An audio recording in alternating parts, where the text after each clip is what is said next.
মির্জা ফখরুল ইসলাম আলমগীর আগেই বলেছিল যে ছাত্ররা উপদেষ্টা পরিষদে থাকলে সেটা নিরপেক্ষ সরকার হয় না, তাদেরকে পদত্যাগ করতে হবে, দল গঠন করলে পদত্যাগ করবে। নাহিদ কিন্তু কড়া প্রতিক্রিয়া জানিয়েছিল, কিন্তু শেষে কি হলো?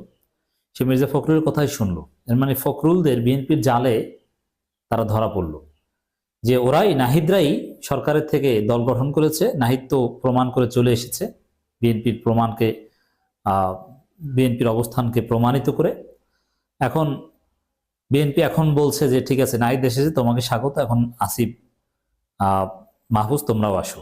তারপরে সরকারটা বিএনপি ইচ্ছা মতো চালাতে পারবে।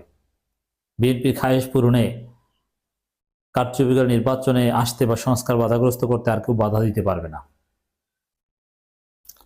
এই কাজটা নাহিদ করে আসলো। এগুলো জাস্ট দেখেন, হ্যাঁ, যদি ছাত্ররা কোনো ইনক্লুসিভ পলিটিক্যাল পার্টি